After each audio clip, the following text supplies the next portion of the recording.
Hi, and welcome to How It Really Happened. Today we will be talking to the main characters of the book Between Shades of Grey by Ruta Sepetys.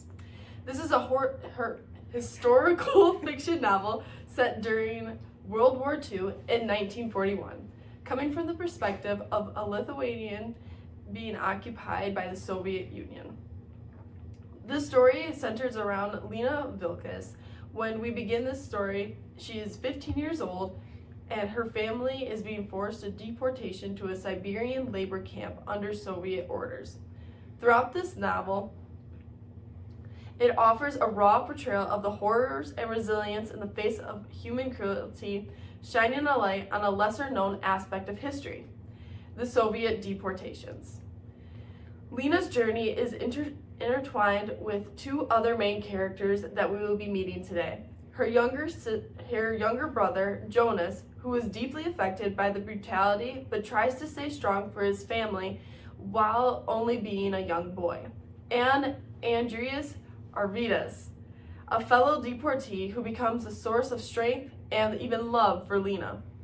As these characters endure unimaginable sufferings, their bonds of family and friendship are tested in ways that reveal their inner strength, courage, and deep determination to survive, set against the harsh background of Siberian exile. The first person we will be meeting today is Lena.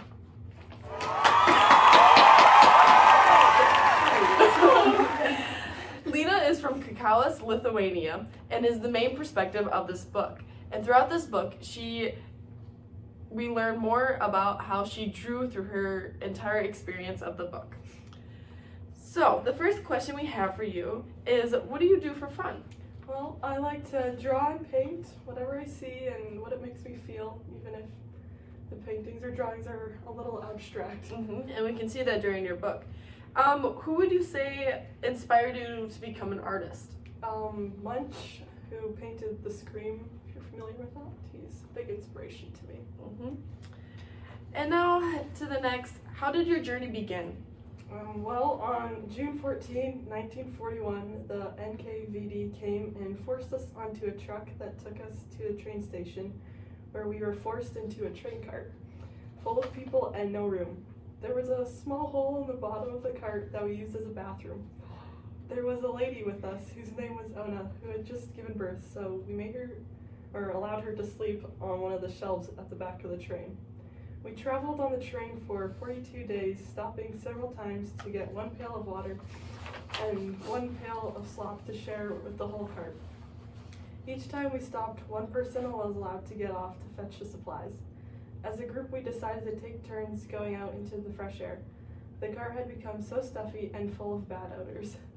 When it was my turn to get the pail of water and slop, I saw the green hills in the distance and stopped and stared. I couldn't help myself. It was so beautiful. I stood there so long that before the NKVD came, Andreas, who is now my husband, ran to me and took the pails from me. On the 42nd day, we arrived at Altai labor camp, where we stayed for almost a year. Wow. Okay, last question. How have you grown, or what perspective do you have on life now? After going through this experience, I have learned not to take anything for granted. Before we were taken, we had 3 meals every day, we went to school, and we were free to visit our friends and family. We also had our own home with goose down comforters and warm clothes. I also learned how to take care of others, including my brother Jonas. Our mother died after we moved to Trofinsky, the North Pole. We took it pretty hard, but we had to move on in order to survive. I was determined to survive and get back home. I have also learned to take the relationships that I have and put my whole self into them. My brother is the only family member I have left, so we became very close and will remain very close. My husband, Andreas, is the love of my life, and although we met under trying circumstances, we might not have met if both of us were not taken by the NKVD. I have learned that human life is precious and everyone deserves love and compassion. Wow. Thank you for sharing, Lena. That's all that we have for you. And the next person we will be interviewing is Lena's little brother, Jonas.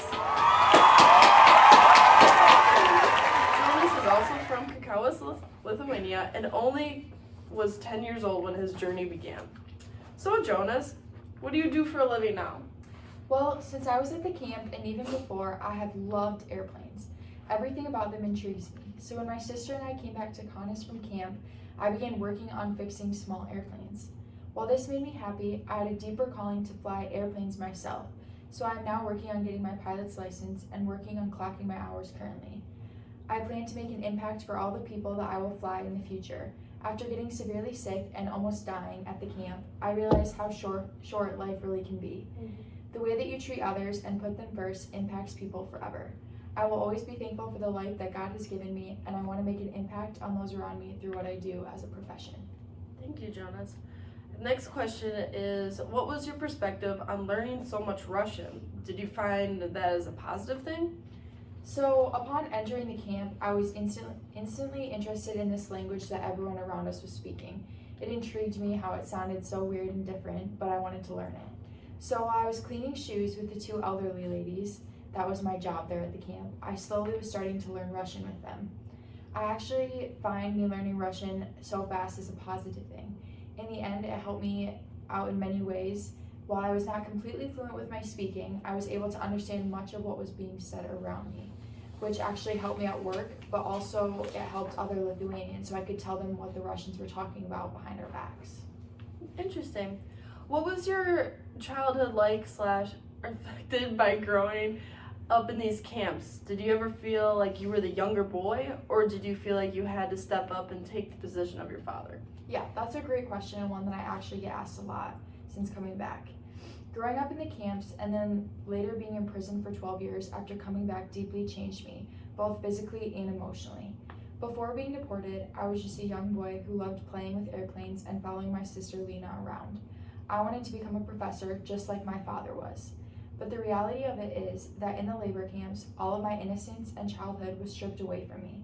The cold, the hunger, and the relentless work wore me down so much that after getting sick, my perspective on life completely changed. I began to get more quiet and began to understand the cruel realities of the world that I lived in. After hearing about my father dying and my mother dying right in front of me at the labor camp, I grew up very fast, taking care of my sister and realizing that I needed to make a change for myself and for my home, Lithuania. I have fought hard since then. I got to the point where I knew that I had to accept what was going to happen in my life. So I worked hard every day to show them that we were people too, and did my best to stay positive while being in the prison for 12 years as well. Overall, I am deeply changed and a completely different person because of all the events that had happened throughout my childhood. Well, thank you for sharing with us, Jonas. That's all that we have for you. Next but not least, we will be interviewing Andrius, who is from Sakai, Lithuania, and we met him on the train. He began his journey with just him and his mother, but in a desperate search for his father before knowing that he had been killed. So let's welcome Andrius.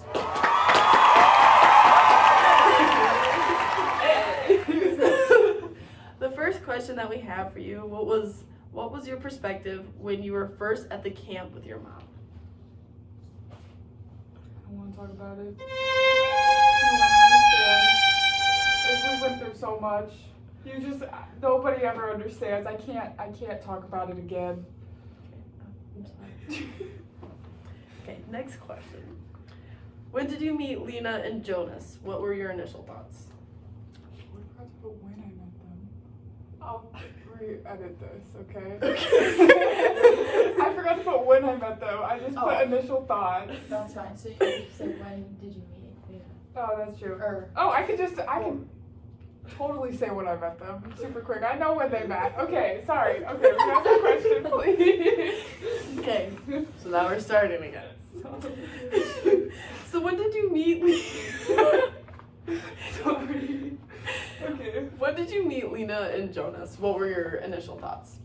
Yeah, so I met them pretty early on the journey. They were in my train car when the NKVD first piled us all in together.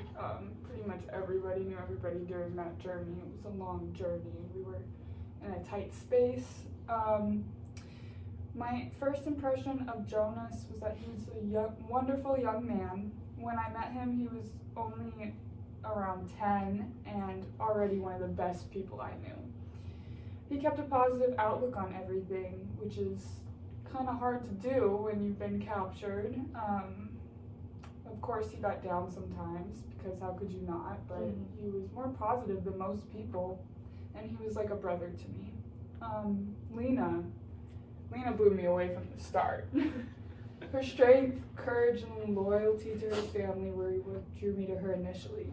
She was Krasavaya. I don't know how to say that. Let me redo it. She was Krasavaya. Beautiful. Inside and out. I don't know when exactly it was that I fell in love with her, but I cannot imagine living without her. We have lost so much. The fact that we have found each other is a testimony to Lena's character itself. She does not give up. Oh, that's powerful. Next question. How were the last couple of years of camp for you, being away from Lena, and how did you escape or were released? Yeah, the last couple of years of camp were awful. I can't say there was much good in that. It was traumatic, it was lonely, I was missing Lena, I was in love with her still.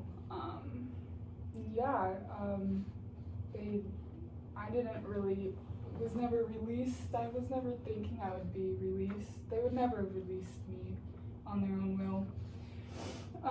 It was the guard, the Polish one, I think. His name was Nikolai Kretsky. He was the only soldier who ever seemed to have anything like a heart.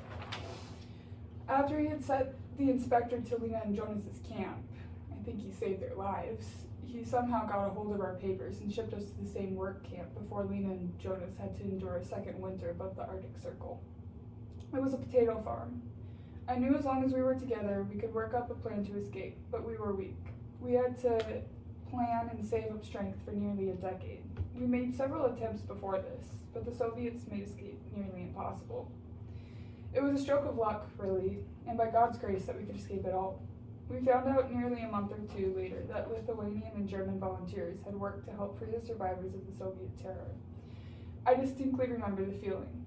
I wasn't upset that we had risked our lives to escape when escape would have been given to us a few months later. The conditions were so unbearable that these few months were worth it.